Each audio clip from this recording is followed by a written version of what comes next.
Salutations, Academy drivers. This is going to be your wet Donington track guide. I hope you're all excited for the race on Tuesday night. I'm sure for some of you this will be your first ever wet race in ACC, if not in sim racing in general, if ACC has been your first sim racing title. So just because this is a wet race, it's a little bit different to the other track guides. I'm just going to go through a couple key points for wet driving that I've put together, just to give you some tips and tricks before you head into the race on Tuesday night. So the tyre pressures for the wet tyres are quite a bit different to your dry pressures. So with your slick tyres, you're running a tyre pressure between 26.0 and 27.0. Anywhere in that window, they're working at their optimum. The wet tyres, however, is quite a bit higher. So our tyre pressure window, according to Kunos, is 29.5 psi all the way up to 31.0. So a slightly larger range than the slick tyres. I tend to aim for about 30.5, basically smack bang in the middle of that operating window. What we also want to aim for is about 60 degrees of tyre temperature. So the tyre temperature and the tyre pressure are intrinsically linked, but they are not always identical. So we can change our pressures quite a bit, and we can change our tyre temps by our driving style, but more importantly by our brake ducts. So there's probably about 10 degrees either side of that 60 degrees where the tyre temperature is still going to be optimal. So I would say anywhere between 50 degrees Celsius and 70 degrees Celsius on the tyres after a couple laps, once they've come up to temp completely, is what we're aiming for. Anywhere in that range, I think you're all hunky-dory, you're all good to go. If you do notice that your tyre pressures are outside of that range, if they're lower or higher, what we want to do is we want to adjust our brake ducts. So in the aerodynamics page, so the very last one on the right hand side in the setup menu, you'll see the brake ducts for front and rear. What we want to do is, if we've got a tyre temperature that's lower than our operating window, we want to lower that number. So a lower number corresponds to a more closed brake duct in ACC.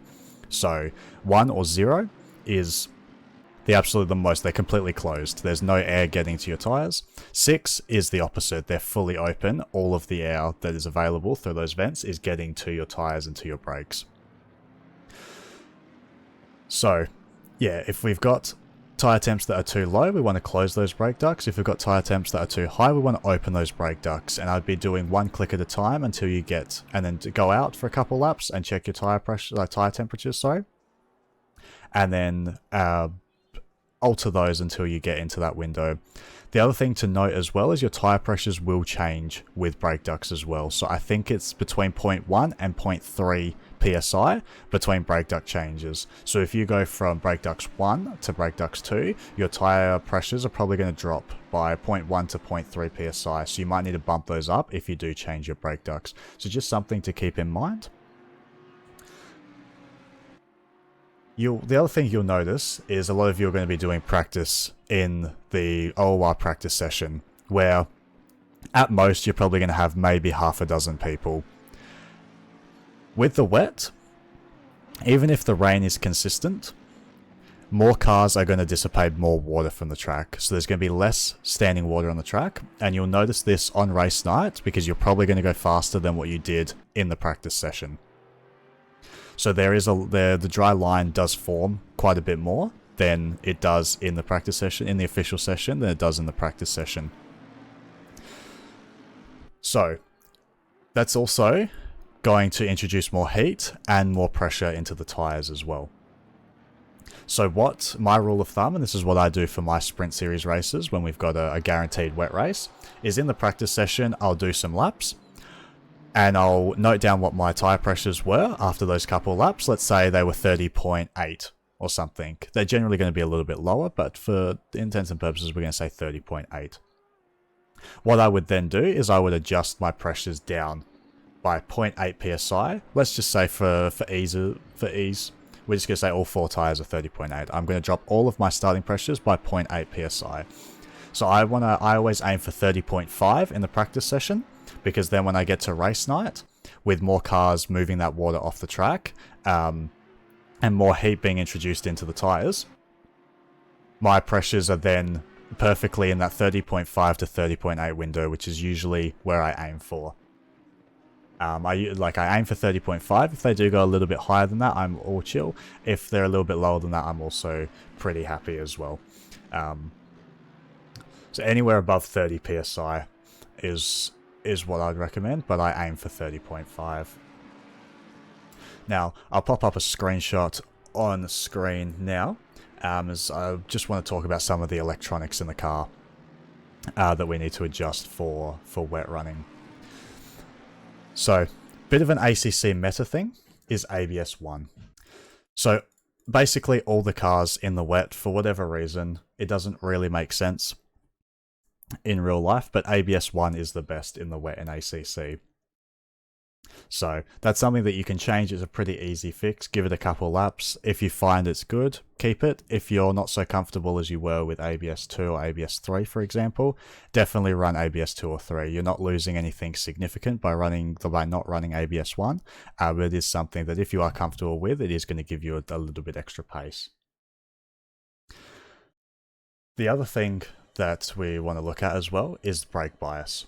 So up until this point, you probably haven't mucked around with brake bias too much, and this is a bit of an advanced technique. So don't feel as if you absolutely need to do this to be quick at Donington. Most of it is going to be the driving style, but there's always those little things, especially for you top guys in Academy that are looking to move to sprints. These small little things are things that we want to get you starting to look at. So the brake bias is basically how much of your braking pressure is being put towards your front calipers and to your rear calipers. The number that you see on the bottom of the screen there, which I'll highlight, refers to how much is going to your front tyres. So in this case here, in the Audi, I'm running 53.4% brake bias. So 53% of my brake pressure is going to my front axle, and then 47-ish is going to my rear axle. Generally speaking, in the wet, we want to run a bit more to the rear than we would do in the dry. So in the dry, the Audi runs in the 54s up to the 55s of brake bias towards the front. You can see here in the wet, I'm a little bit lower than that. I'm about 1.5% down to 53.4%. So what we want to do, so with the brake bias, we want to avoid engaging ABS on our front tyres. Because when we engage ABS and we try and turn, the car's going to struggle because it's trying to slow you down still, and you're using that grip to slow you down instead of that grip to get you to turn. So that's why we put a little bit more to the rear. So not only does it take a little bit of pressure off that front axle and allows us a little bit more grip for turning than braking, it also helps with rotation. So a more rearward brake bias is going to help rotate the car. A more frontward brake bias is going to be more stable under braking and then turn in. So definitely have a play around with it if you are a more advanced Academy driver, and see what feels comfortable. Don't feel like you absolutely have to run a lower brake bias than you do in the wet. Some of the cars like the Mustang and the McLaren actually run minimum brake bias everywhere, even in the dry, so you guys don't actually have to worry about it at all. Just set it and forget it. Whereas majority of the other cars, you might want to drop it down a little bit, but definitely get the feelers out, do a couple laps in practice with a lower brake bias and just see how it goes. You might find it's better for you, you might find it's worse. If you find that it's worse, just revert it back to what you had before. You're not losing, ridiculous amounts of time. It's not as if it's going to be a second difference between running 55 compared to 53, for example. But it's just those little things that do give you a touch of pace. The final thing that I want to mention just regarding the car setup before we go into the driving style things is the brake pads. So, very important aspect of wet driving is the brake pads. So, in ACC, you have 4 different brake pads. You have pads 1, pads 2, pads 3, and pads 4. Very aptly named. Pads 1 are your sprint pads. So you've probably been using those for every race up until now. So pads 1 are all good for, I think it's almost 2 hours. 90 minutes to 2 hours, I can't remember exactly. But basically sprint pads and also quali pads as well. Pads 2 are lower friction pads. They're slightly worse performing than pads 1, but they also last a lot longer. So I think you can do 19 hours on pads 2 before they give up. And then you've got pads 3. Pads 3 are again another slightly lower friction coefficient pad again, so a little bit less performance than pads 2 again, but work better. The other thing with pads 2 and pads 3 is that they run in lower temperatures. Now, you've probably worked it out now, the pads 2 and pads 3 are better for the wet because they do perform at their optimum in lower temperatures than pads 1. So I've had good success with using pads 2 and pads 3 in the wet, so it's really personal preference. Pads 3 I think is technically the Kunos denoted wet pad, but I've basically run pads 2 in most of my wet races with no issue. So up to you, give them both a go. You're probably not going to feel too much of a difference between the two, so I'm happy to recommend either. Pads 4 is an experimental pad. It has an extremely high friction coefficient, which it technically is supposed to be better than pads 1, but only for like 3 or 4 laps or something. So it's designed to show you what brake fade is going to look like without having to do, 12 hours worth of driving to get to that point. So basically pads 4 are useless in 99.9% of cases, so I'd basically ignore them. They're sort of just there as an experiment, just for people to muck around with, I guess. So yeah, for the wet driving, try pads 2 and try pads 3.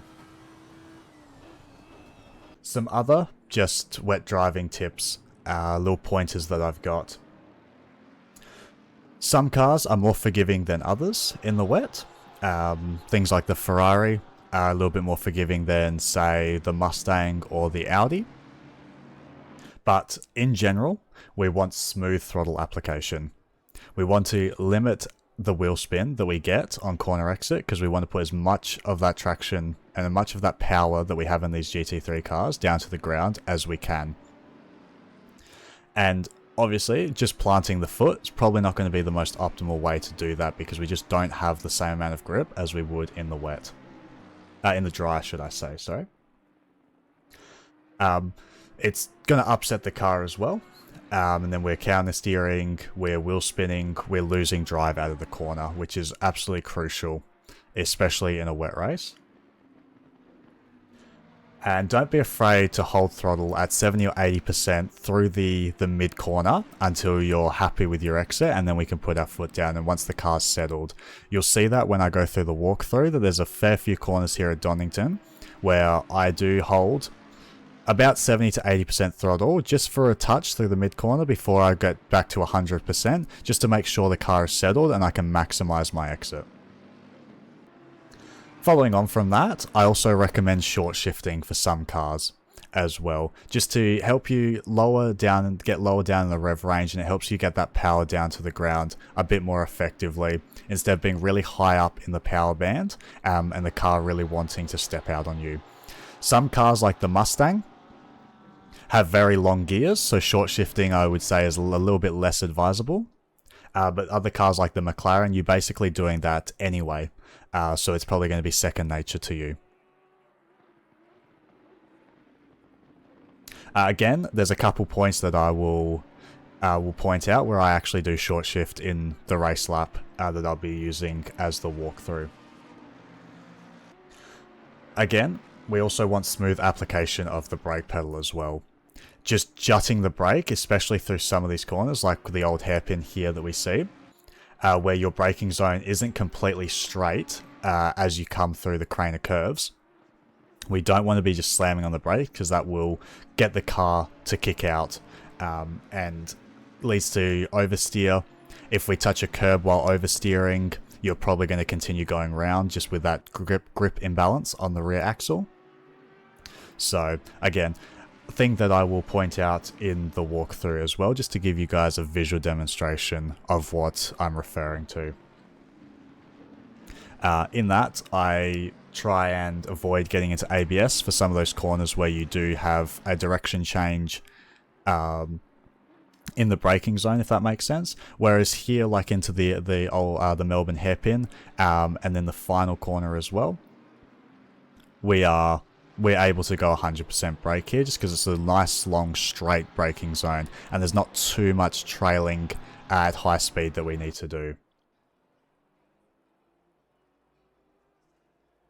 And one of the biggest things in the wet is to avoid the curbs. The curbs are incredibly slippery, and other painted surfaces actually for that matter. So you'll see there's a green painted surface on the exit here that the Mustang just behind me ran onto.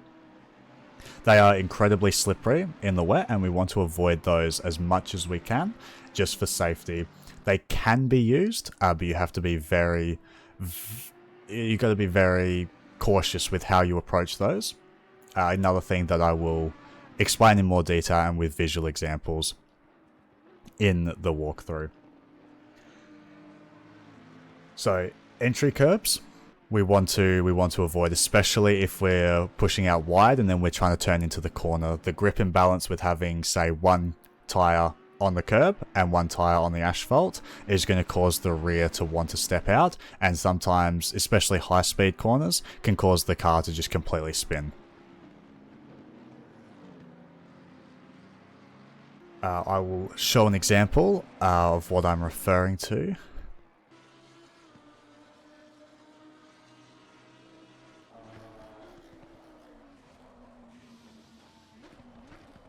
And we also want to avoid exit curbs as well.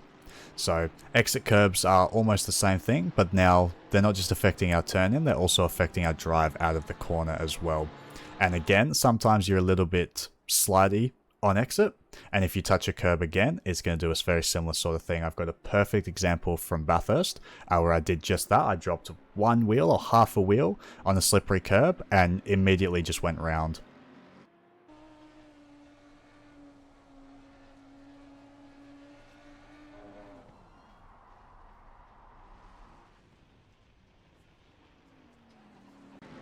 Usually, apex curbs are okay to use, as we see perfectly here at the old hairpin. I do take quite a bit of that in, like, that apex curb on the inside of the corner, as you would do in the dry. And again here coming up into McLean's. But we do have to be careful getting back on the throttle. You might have to get back on the throttle just after you've got down from that curb. Another thing that I will show in detail in the walkthrough. In general, lateral movement and curb touching is not good, so we want to avoid that as much as we can. But with that all out of the way, we'll jump straight into the track guide.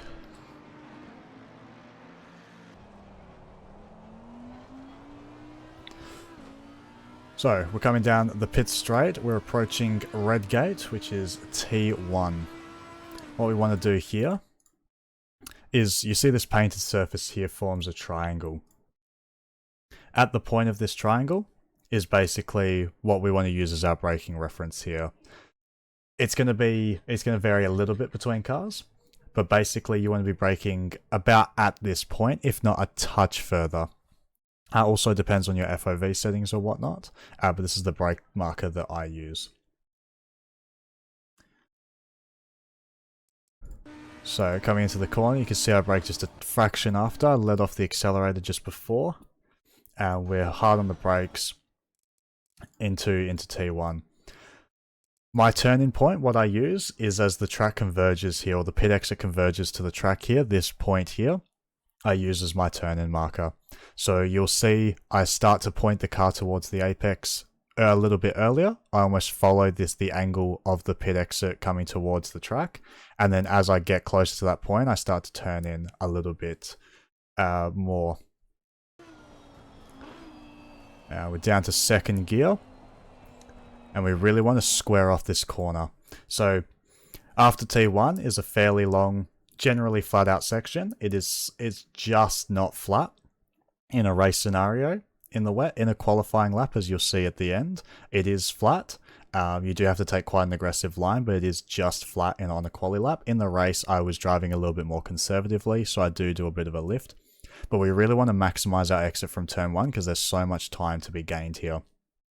So as you can see, I follow the track out wide and I'm coming in for a late apex. You can use the apex curb here at turn 1, but we want to be careful of our throttle application on the exit, because if we plant our foot while we're still on it, the rear is probably going to kick out and we're going to lose time, if not maybe spin.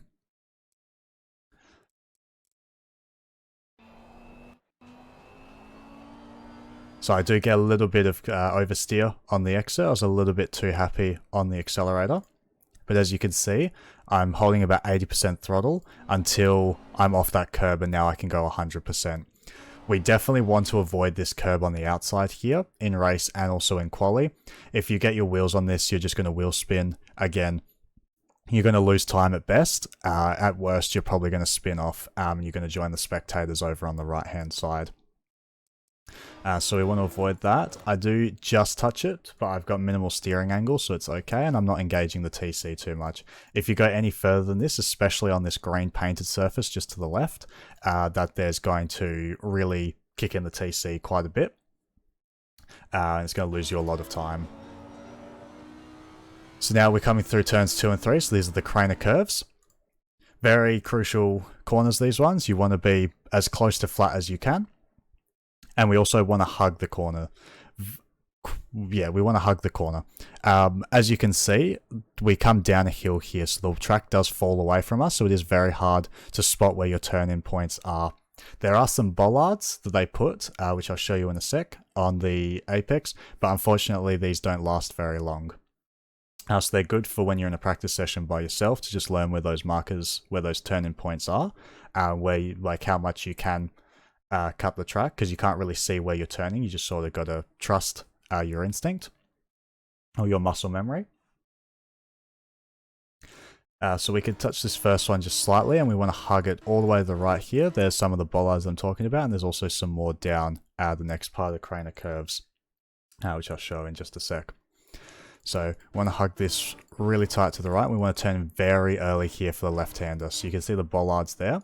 We do want to use this curb, but we also want to be careful. I'll show an example now of what can go wrong if you take too much steering rotation over this curb.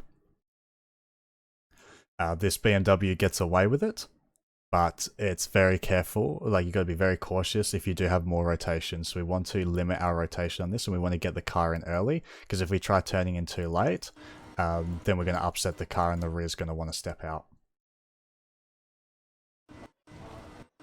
And now we want to pull it back to the left-hand side as much as we can to open up old hairpin. You'll notice this in my quali lap. I'm quite a bit further to the left on my quali lap to really open up old hairpin even more than I do here. In the race scenario, it's very easy to get old hairpin wrong. So turn 4, just down here, this right-hander. So I take a much more conservative line, and I'm probably leaving, you know, quite a bit. I'm probably leaving, what is that, a car length, a car's width, maybe even 3/4 of a car's width on the left-hand side. Just because if you get on this curb here, this one on the left-hand side, you're just going straight. There's no way to pull it up, and you lose all your run all the way up to McLean's, which is the corner at the top of the hill, turn 7, I believe. My braking point here is usually this one board here. Unfortunately, this is probably going to get taken out. So what I would recommend using is the curb on the right here. So braking probably a car length, maybe 2 car lengths after this, the end of this curb here on the right hand side. It's not the best alternative marker, but it is something that's consistent. And what you'll notice here is that I don't go full brake into this corner. So old hairpin is one of those ones where if you do get into full ABS, you're going to be losing grip that could be used for turning. You're losing that to braking.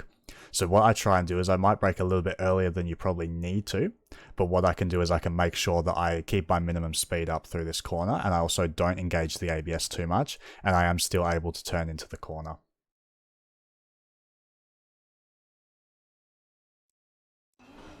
So coming in, we can use basically all of this apex curb here, but we want to be very careful on the throttle. So you can see I'm only about 50% throttle, and I'll probably go up to maybe 80 until I'm fully off the curb, and I know I'm going to be making the exit, and then I can get back to 100%. So if I just go back a little bit, just play it without the HUD in the way. Coming down, just coasting through, slight application, and then we get back down to 100% when I know I'm going to make the corner. Again, be very careful on this curb here. I'd probably avoid using it unless you feel very confident. You want to be minimal spirit steering there. You can see that I'm just turning just enough to get me back onto the track, not on the grass. But anything more than that, and you're asking for the car to oversteer. Especially if you take too much speed in here. That's a very important thing. Is your braking is very important to this corner. If you just slam on the brakes here, especially if you've come out a little bit wider, say, and your car's not, not straight, you're going to basically handbrake the rear, and then you're going to slide through the corner. And the other thing is just be careful taking too much speed into this corner. It's better to be a little bit slower through here than a little bit quicker, because if you take too much speed here and your car is, still pushing out to the left, and heaven forbid you touch this curb on the outside here, you're probably going to exit stage right. There's really not much you can do about it because the curb is so slippery here. So now we're coming through Starkey's Bridge, which is turns 5 and 6. So I would recommend clipping this apex curb here if you can. This one here will help you avoid going wide outside on this curb, because if you go wide here, the curb's going to pull you off the track, and then once you're on the grass, there's no grip, and you're just going to go for a bit of a pirouette. Just be very careful. So you can see I go out wide, but I'm not touching the curb. We do want to go as wide as we can because we want to open up this entry here to McLean's. So this is turn 6, and then turn 7 is McLean's, which is a very important corner. So as you can see here, I'm trying to come as far left as I can. I want to straighten up the car as early as possible. And as you can see, I'm not on the brakes until my wheel is basically straight. And then I'm starting to aim the car towards the corner. This one here is a very tricky braking zone. Similar to the old hairpin, we want to have the car straight before we go on the brakes. Otherwise, if we take a bit too much speed in and we slam on the brakes while the car is still rotating, we're going to go either off to the right or off to the left. The rear is going to be very unsettled. So I'm using the one board here to brake. I'm braking basically at it, or a touch after with my FOV. Now we want a really late apex through McLean's, which is interesting because we want to turn in early. It seems really counterintuitive, but McLean's is a very tricky corner. We want to use the speed to carry us through the corner. It's not a more typical, turn 1 corner where it's brake, trail to the apex, and then floor it on the exit. We want to trail in. I find coasting helps quite a bit through here. So you see I'm coasting for a little bit until I'm happy with my turn in. And once I know that I'm clipping this inside curb here and I've got the exit, I can get back on the throttle. Again, very smooth throttle application here. You can see me going from 0 to 100 very smoothly, not just planting my foot here. I actually come off a little bit as I get on the curb just to make sure the car is settled. And you can use the exit curb like I just did. But be very, very careful here, again, especially if you're carrying a little bit too much speed, because you can go straight into the recovery vehicle there on the right. It's very, very easy to do if the car's even just a little bit upset, unsettled. So now we have Coppice. This is probably one of the trickiest corners on the track. Unfortunately, I don't have an amazing braking marker for this, especially in the wet. You can use the one board here on the right hand side. This one here should be pretty safe throughout the race, or you can also use this orange mark on the right barrier as well. But basically we'll want to brake about halfway up this curb, as you can see. So basically as that orange marker disappears from view, we want to start braking. And now this is another corner that's basically blind as you approach it. So you've got the bollard there, which unfortunately isn't really going to last very long. I'll give it 5 laps, and I think that's being pretty generous. So it's going to be muscle memory on the turn in on this one here. You might be able to use the edge of the curb potentially. Well, I'm turning in just before the red and white curbing stops and it starts tapering back towards the track. And we want to turn in And we want to cut all of this curb here to really maximize our corner entry. Be careful of hitting the grass here because it will upset the car quite a bit. You might go bouncing out wide and then out in the gravel, or you might be able to just pull it in and then spin. So just be very, very careful. Some cars are going to take this a bit nicer than others, like the Aston and the BMW probably don't have to worry too much. The Audi is pretty stiff, so you can see I bounce there quite a bit. McLaren probably is going to bounce a bit as well. Now, with Choppiness, even though the corner looks like it opens up as at this point in time, it actually continues going around. It's almost almost 180-degree bend. Like it continues going around, so you have to be very, very patient on the throttle. As you can see, I'm only about 70%, 80% until I can see this curb on the right hand side here, and that's basically when I know that I can get back on the full throttle. As I was mentioning before, I also short shift to third here as well, just to give myself a little bit more traction, just keep the car settled. The other tip I have here is, and you can see it pretty clearly here, if I just go forward just a bit, it's a little bit hard, sorry, with the with the windscreen wiper only clearing some of the thing. If I just change the camera angle, let's go, here we go. So you can see on the inside of the corner, this first 80 centimeters to a meter is very wet. There's lots of standing water here, and then it dries out where the rubbered line is. In the dry, you'd probably want to hug this as tight as you can because it allows you to get as much throttle on as early as you can. But in the wet, I find that's quite slippery and it causes the car to want to step out. So as you can see here, if I go back, I do hang it out a little bit wider than I would, just to make sure that I'm not getting too much oversteer. It's a very tricky corner, this one, because it's also off camera as well. So you do get these little micro corrections even in the dry, which are just exacerbated in the wet. So now we're coming down to the S's, turns 9 and 10. Very, very tricky and very, very crucial corner at Donington. So just like in the dry, we're using between the 1 and the slalom board, I'll call it. We're braking closer to this one board, a fraction after maybe a car length or so. So about now. And we want to slow down for this corner. So this corner is basically the epitome of slow in, fast out. The more speed you scrub off at the start, the better your exit's going to be. And the more time you're going to gain effectively. It's very deceiving because everybody thinks big braking zone, lots of time to be gained on the brakes, but it's actually the opposite. There's a lot of time to be gained on the accelerator. So now we want an early turn in. As you can see, I'm cutting basically all the way to the edge of this painted green surface here. These bollards and this tyre bundle are not going to last. They will not last past lap 1. The leader will probably take them out, if not somebody in the midfield. You might even see it in the middle of the track if you are a little bit further back, which is fun because then you get to push it, like throw it out the way. It basically is modeled with no weight, so it just gets absolutely ejected when a car hits it. It's pretty funny. But yes, we want to straighten this up as much as possible. You can see that at that apex, I'm going...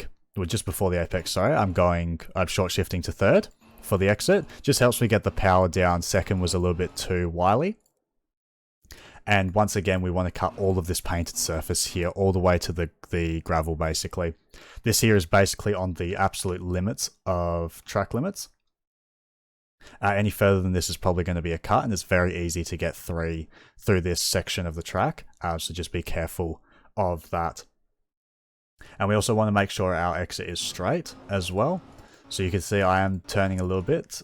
You have to kind of avoid the bumps here. You can't take it too tight because there's a nice bump at the end of the curb there if you do take it any tighter.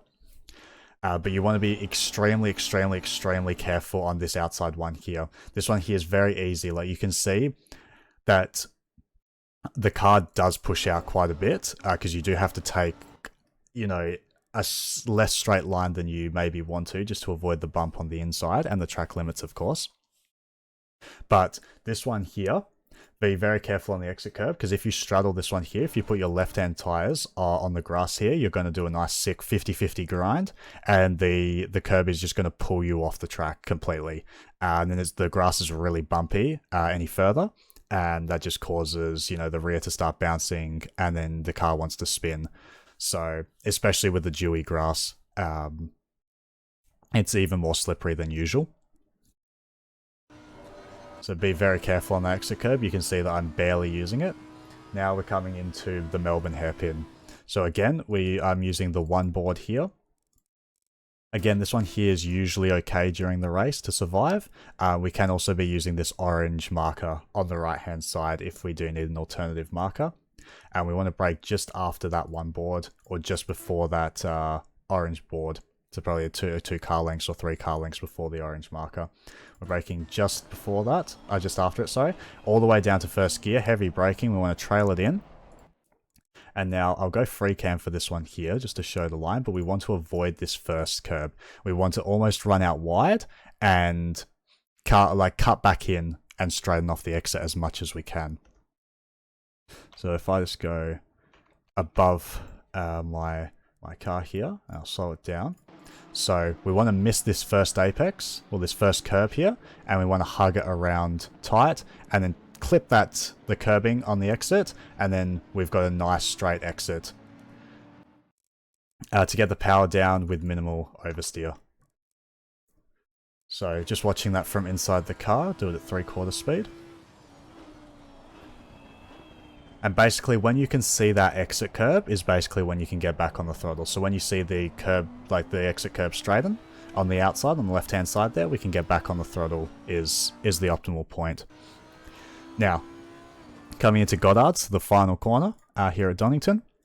So we're using the curb here on the right hand side. We're braking about halfway down that. We want to aim to be about full brake, about two-thirds of the way down the curb. And once again, we want to late apex this corner. So you see I come out quite wide, turn in sharply, and clip the curb on the inside here as it starts to taper out, like the angle starts to decrease. And then we've got a nice run to the line. Now, we'll go through overtaking opportunities and whatnot. As you've probably already noticed, the 2 hairpins are very good overtaking opportunities, and they're also very good for switchbacks as well. So it's handy that I'm in the race replay, because I believe me and Shady had a pretty good switchback here. So this one here is going to demonstrate what I was talking about with the chicane. So first of all, I get a fairly poor run, just a little bit put off by the GTR there, and I get a poor run through the right-hander coming into the chicane. And I know Shady's got the run on me, so I go defensive here, sit in the middle of the track, and because I'm compromised, I do try and delay my throttle to not let him get the up and under on me, but unfortunately I was a little bit too late making that decision. So he is able to get under, and as you can see the car twitches there and I do lose a bit of drive. But coming into the corner, I know that he's on the inside here, so I come out wide and I set up the switchback, and I do get it done quite nicely. We make a little bit of contact on the exit there, but Rubbin's racing. So you can definitely get some overtakes done and also some switchbacks done at the hairpin. Same sort of deal with the final corner. However, with the final corner, it does tighten a little bit on exit. So it is hard to hold it around the outside here, but it is good for a switchback. Other overtaking opportunities, potentially T1, if you get a good run out of the final corner. But it is very easy to go deep here, again, especially in the wet. So I would proceed with caution at turn 1. It's not a very ideal overtaking opportunity, but the opportunity may present itself. Craner curves, I would maybe try and set something up into old hairpin bend down here. But again, this one here is quite high speed. There's really not too much overtaking potential here for anything that's not very bold, I would say. Unfortunately, not really much all the way up to McLean's here.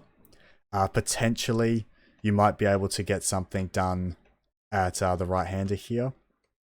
But again, it's a very risky corner. It's better to get the run down into the chicane, or once we do get to the chicane, if you're still behind, look for the exit of the chicane. So we really want to slow down and really focus on our exit here and try and get the drive into the Melbourne hairpin here. And then we can set up a more opportune overtake into the Melbourne hairpin, where you do have a bigger braking zone, and once you're alongside, as long as you don't miss your braking point, it's pretty easy to defend the inside here, and get fully clear by the exit, and then you're all good to go. And that's a race lap here at Donington. So this lap time here, as you can see in the corner there, that was a 31.680. I think that was just under a tenth off the fastest lap of this race. Another thing that I forgot to mention earlier in this track guide with the wet tips and tricks is my racing philosophy in the wet is to drive at 95%. There is so much more to be gained by being a couple tenths slower than your absolute ultimate pace than it is to be backwards with damage. So that's how I drive in the wet. I don't push at all. I brake where I find it safe. I don't push the absolute limits of the braking zones. As you can see, I try not to engage ABS, even though it probably is a little bit faster in some situations, just because it gives me a lot more control over the car, and also means if I do make a mistake, I can then slam the brakes, and it also helps me pull up without going off track as well. And also coming up, like approaching other cars, it just gives me a little bit more time to work out how they're braking, and if I do need that little bit extra, I can always slam on the brakes, and I've got that little bit extra braking performance if I really need it. I'll also show my quali lap as well, my pole time from this race, which was a 31.1. I didn't use that one for this track walkthrough. First of all, I think a race lap is more important. And two, I don't have the replay, unfortunately, from that qualifying session, so I wouldn't be able to go free cam or play in pauses as well as I would have liked, nor would I have the full steering angle and whatnot. I will also display this lap in its entirety with the HUD on in the cockpit cam and also in chase cam as well, so you guys can see the car positioning and just have it without me yapping over the top. But I hope that helps. It's probably going to be one of the longer track guides that you guys have been given for Academy Series, but there was a lot to cover, especially being the first wet race of the season. So good luck everyone, go well on Tuesday night, and I hope you learnt something.